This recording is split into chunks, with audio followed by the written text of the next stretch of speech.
Hutama Karya raih kontrak proyek kawasan Kemenko Perekonomian di IKN. PT Hutama Karya, Persero, meraih kontrak baru yakni pembangunan bangunan gedung dan kawasan kantor Kementerian Koordinator, Kemenko, 2, Bidang Perekonomian, di Ibu Kota Nusantara, IKN, Nusantara senilai Rp766 miliar. Pekerjaan utama pada proyek ini terdiri atas dua bagian, yakni bangunan gedung dan penataan kawasan, ujar Direktur Operasi 2 Hutama Karya Gunadi dalam keterangannya di Jakarta, Sabtu.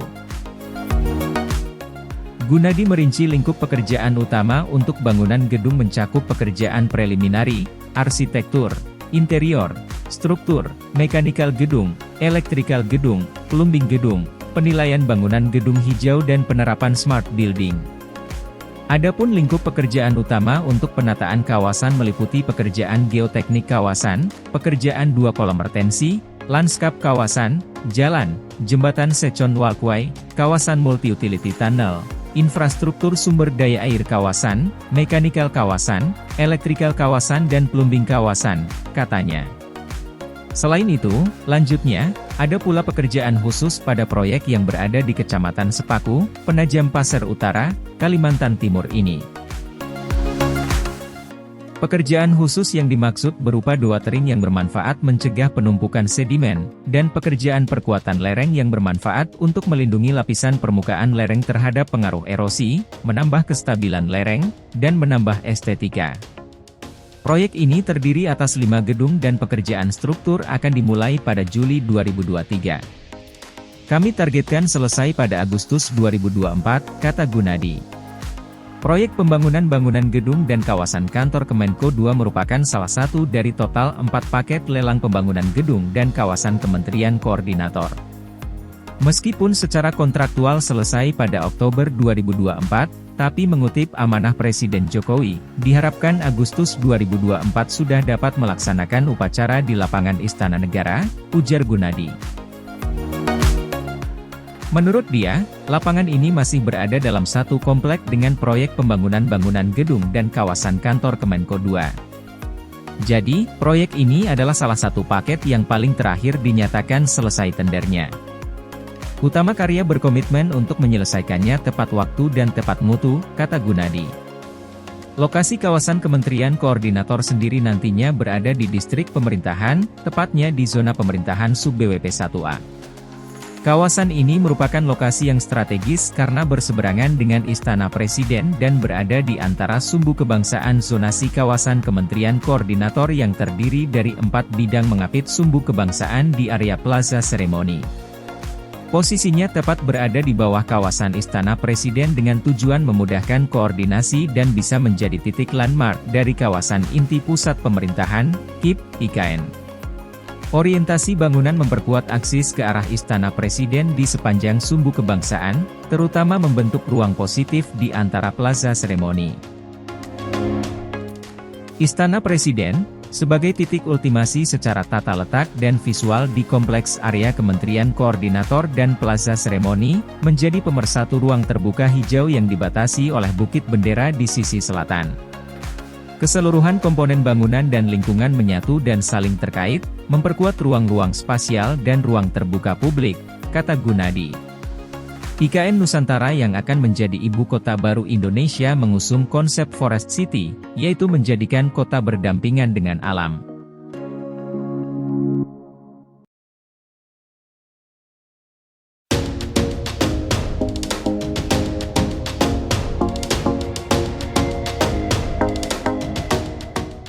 Ternyata besi sampai pasir proyek IKN didatangkan dari sini. Pemerintah mulai mendistribusikan bahan material untuk membangun Ibu Kota Nusantara, IKN. Pasalnya, banyak kebutuhan bahan baku yang berasal dari luar Kalimantan, sehingga memerlukan distribusi logistik antara wilayah. Dan, menurut Wakil Ketua Umum Indonesian National Shipowners Association, INSA, Darmansyah Tanamas mengungkapkan, sampai saat ini belum ada permasalahan terkait logistik material proyek IKN. Hingga kini, pembayaran masih tetap berjalan lancar. Skema pembayaran belum jadi isu, utamanya di transportasi. Masalah transportasi nggak ada masalah karena berjalan cukup lama, dan di IKN ada badan otorita untuk pekerjaan dibagi-bagi, BUMN Karya membentuk konsorsium karya logistik nasional, mereka koordinir untuk pengadaan pembangunan yang sifatnya infrastruktur, sebutnya dalam press conference INSA, Jumat, 26 Mei 2023. Adapun bahan baku material yang sudah mulai dibawa bermacam-macam, misalnya adalah pasir, baru split besi hingga baja.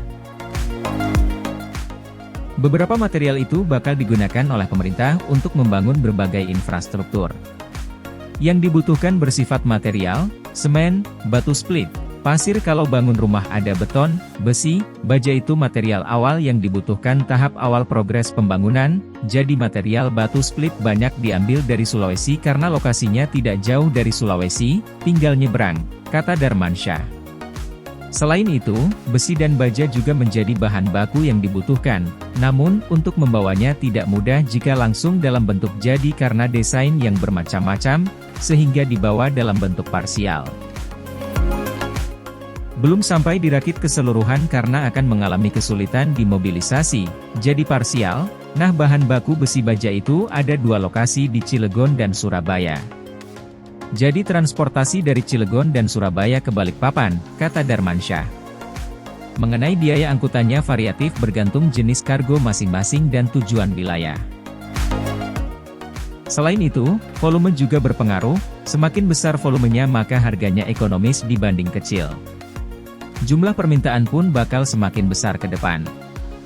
Material 2 tahun ke depan dibutuhkan 10 juta M3 karena digunakan untuk material semen, pasir, batu split, sebut Darmansyah.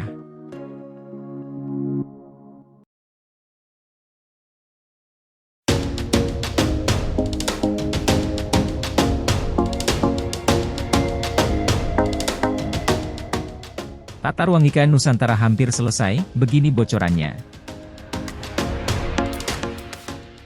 Pemerintah saat ini sedang merampungkan Rencana Detail Tata Ruang, RDTR, Ibu Kota Negara, IKN, Nusantara. Menteri Agraria dan Tata Ruang Badan Pertanahan Nasional, ATR, BPN, Hadi Cahyanto menyebut saat ini sedang dalam tahap legislasi. Hadi mengatakan, dari 9 kawasan perkotaan di IKN, saat ini telah ditetapkan sebanyak 4 RDTR melalui Peraturan Kepala Otorita IKN yaitu RDTR KIP, RDTR IKN Barat, RDTR IKN Timur 1, dan RDTR IKN Timur 2. Sementara 5 RDTR lainnya sedang dalam tahap legislasi dan diharapkan dalam waktu singkat akan segera ditetapkan menjadi Peraturan Kepala Otorita IKN, kata Hadi, dalam sambutannya pada acara Smart City Expo 2023, di Hotel Shangri-La, Jakarta, Jumat, 26 Mei 2023.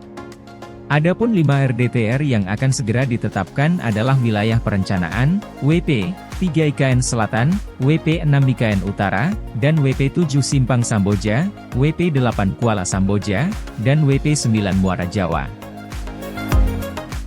RDTR sendiri berfungsi sebagai rencana rinci dalam mengimplementasikan tujuan, strategi dan kebijakan penataan ruang, rencana struktur dan rencana pola ruang, serta pengendalian pemanfaatan ruang kabupaten dan kota. Nantinya, RDTR ini dapat menjadi jembatan bagi rencana tata bangunan dan lingkungan. Untuk mengimplementasikan Perpres 64/2022 tentang RTL PSN IKN, diperlukan rencana alokasi ruang yang lebih rinci yaitu Rencana Detail Tata Ruang atau RDTR yang ditetapkan melalui Peraturan Kepala Otorita IKN, ujar dia. Lebih lanjut Hadi menjelaskan, RDTR IKN telah disusun melalui proses panjang meliputi proses teknokratik, partisipatif, dan rangkaian pembahasan dengan berbagai pemangku kepentingan. Manfaatnya akan terasa saat telah ditetapkan dalam Peraturan Kepala Otorita IKN, diintegrasikan dengan OSS lain single submission dan tertib tata ruang sesuai dengan RDTR.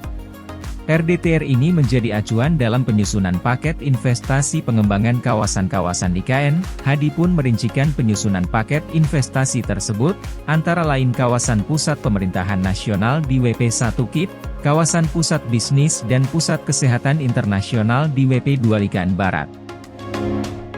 Lalu pusat energi baru terbarukan, EBT, solar farm di WP 3 IKN Selatan. Selanjutnya, Pusat Hiburan Internasional di WP 4 IKN Timur 1, Pusat Pendidikan Internasional di WP 5 IKN Timur 2, Pusat Riset dan Inovasi di WP 6 IKN Utara, Pusat Distribusi dan Logistik di WP 7 Simpang Samboja dan Pusat Pertanian Terpadu di WP 8 Kuala Samboja dan Kawasan Pusat Perikanan Terpadu di WP 9 Muara Jawa. Saya berharap RDTR IKN ini segera menjadi acuan semua pihak, baik pemerintah maupun masyarakat termasuk dunia usaha dalam pembangunan IKN sebagai kota dunia untuk semua, jelas dia.